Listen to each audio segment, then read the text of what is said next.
Hey guys, we're back again here today with my Cub Cadet 149, and I'll throw you a link to the playlist for it right up here.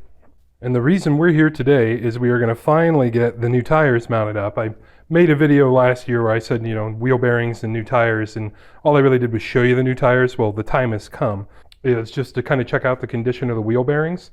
So I also made a video, which I will also link right over there, of repacking sealed bearings. Those were the front wheel bearings for this thing, because when you get them, there's basically no grease in them.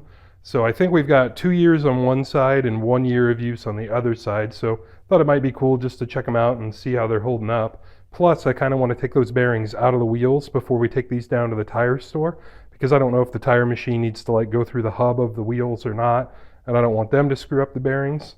And I thought it might also be interesting to see how to get the bearings out of one of those wheels without destroying them, because I've never actually done that before. I've only ever taken the bearings out when they're already roasted. So let's get it up in the air and check out the bearings. So you can see we're over here on the right hand side with our tire that's the worst offender. She's not so round anymore. These things are just roasted. Now let's check it out, see what our bearing situation's like. Yeah. Actually, it looks like I'm mostly just moving the tire inside and out. I don't feel a whole ton of play in the bearings.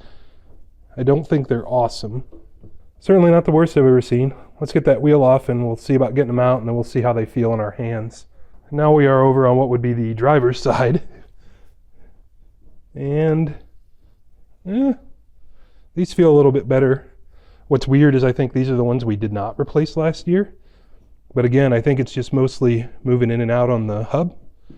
So we'll pull this guy and see what we think about him. So we got lucky on what would be our driver's side, and the inner wheel bearing actually stayed behind on the spindle. When I say lucky, that's not actually what you want to happen. They're supposed to be pressed for fit into the rims, but for our purposes today, it's just fine that they weren't. And it looks like when I kind of overstuffed these with grease, that maybe some of the grease has been coming out past the gasket. It's kind of leaving a little behind, or that might have been the grease I put on the spindle. It's hard to tell. I'm just gonna get him cleaned up and see how he feels. Literally like new. Feels really nice. So that is a nice, good bearing. That's cool. Now comes the challenge of trying to lift the one out of the wheel without destroying anything. Before we do that, I'm just gonna wipe that down. I might get lucky and just be able to put my finger in it and pull it out. We'll see. Yep, sweet. And again, that's not actually how these are supposed to work, but I'm happy that it did. Let's check the health of this guy. Also, like new. No play in it, feels nice.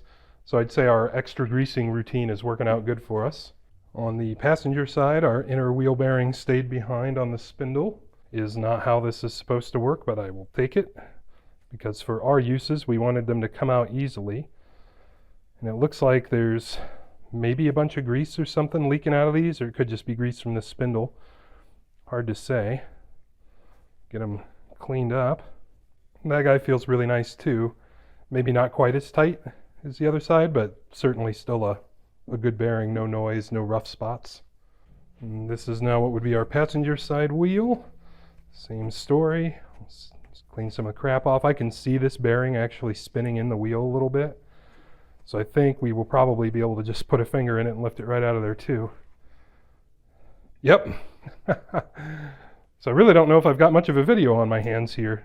Taking wheels off and pulling bearings out isn't that exciting, but I guess it is a little interesting to see how our re-greasing is going. So I know that some of these bearings are 2 or 3 summers old now, and I would have never gotten 3 summers out of these go-kart bearings before without repacking them. Yeah, and this is one of the old ones. Oh, maybe not. What the hell was that? Is that an extra seal that was left behind?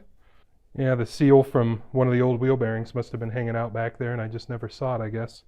So, okay. Must have just been hanging out on the spindle when I threw it all back together. Or in the wheel. That's where it would have been. It would have been hanging out inside the wheel. That explains it. All right, let's see how this guy feels.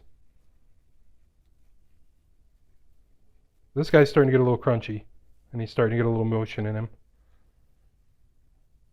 So I can feel just a little bit of slack, and he moves a little too free. I wonder if that other seal in there may have been interfering with it. Yeah, you can see, you can probably tell that one spins much more snugly, and this guy just whips on right around. For fun, we may actually just pop the seal out of this and see if we can put some more grease in it and see what happens. So this is our fender. Let's see if we can just pick this seal out. Oh yeah, that seal wasn't even tight in there. I wonder if maybe that wasn't some of our problem. I'm not entirely sure if this is one that I put extra grease in or not. It sure doesn't look like there's much in there now. There is some crap. Pop him out of the other side if we can. There we go. Just seeing it looks like there's some crap on the seal too. Or is that actually damaged? I don't know. There sure doesn't look like there's any too much extra grease in there. I wonder if maybe this is one I missed somehow. So let's get some brake clean and get him cleaned up.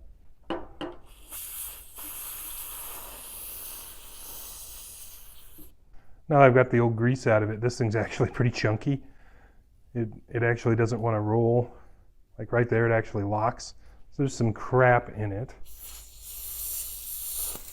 And this thing, and it just sounds like a tambourine.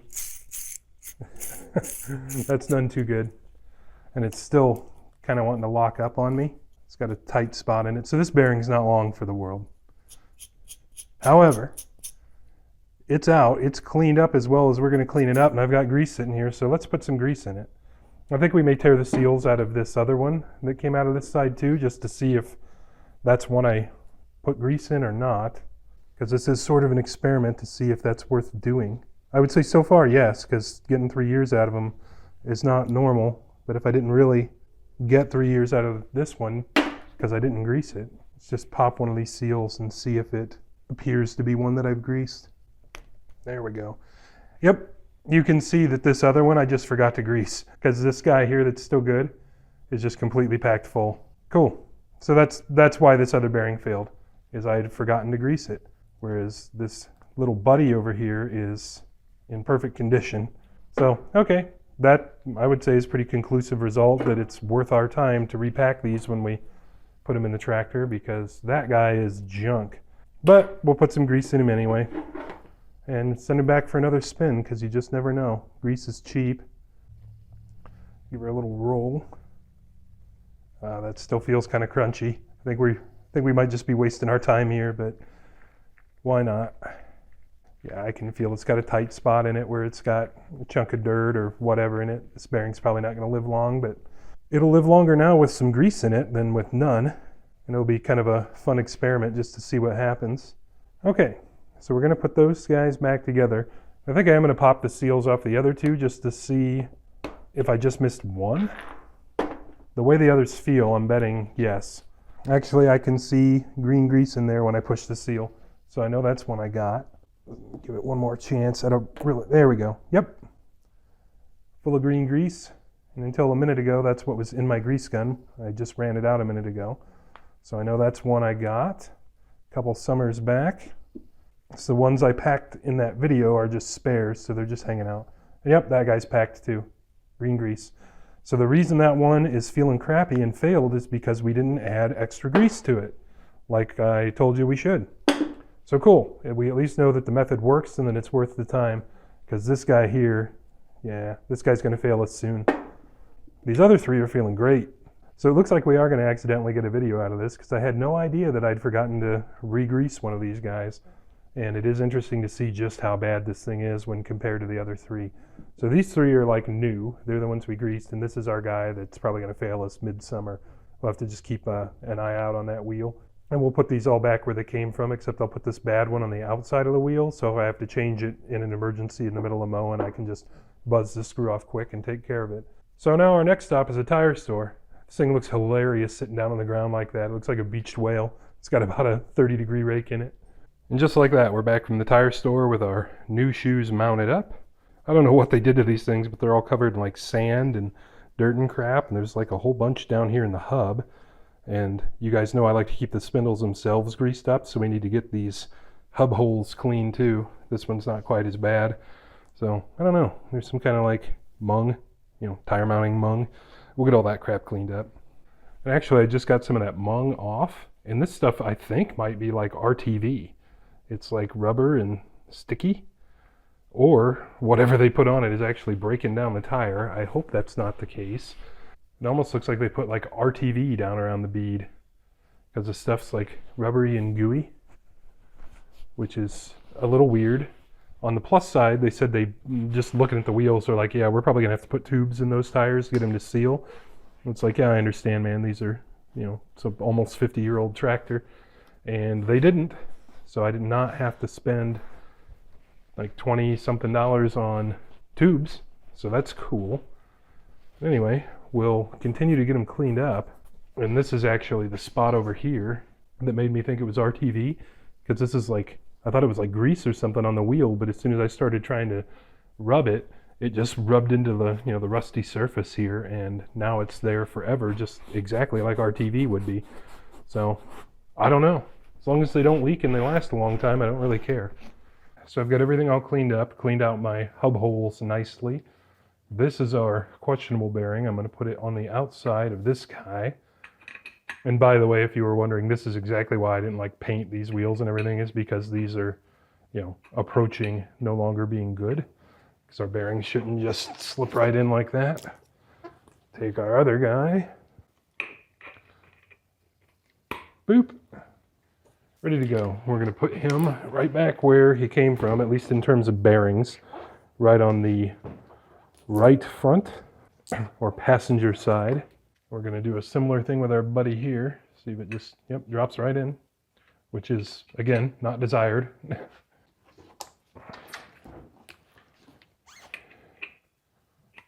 Same story again. So they all just slip fit, which isn't ideal. I need to stop saying that. I've also got my spindles all wiped down and cleaned up on both sides, so now it's just time to jack the front of the thing back up, grease up the spindles again nicely, just because I like to do that, slip the wheels and tires on, and that's all there is to it. And that truly was indeed all there was to it. Not a big project at all, and sort of a weird video, but wasn't really sure which way this one was going to go. But all said and done, I think it looks pretty freaking good on its new tires, and there really wasn't going to be a good time to just show you guys, hey, look, here's how it looks on the new tires, without, you know, kind of further catfishing you, because I already kind of introduced the tires. But anyway, I think she's looking good. It's going to be really nice to not have to air up tires every time before we mow. But now I think I need to concern myself about the front end alignment on the thing to make sure we wear them evenly and we get, you know, maybe another 50 years of service out of them. I kind of doubt it, but we'll see. So anyway, guys, as always, I want to thank you for stopping in, and we'll catch you on the next one. I'm Max, that's Saddington Bear, and we make videos like this all the time. Here are a couple links to some other videos we've made, and we really appreciate you guys stopping in.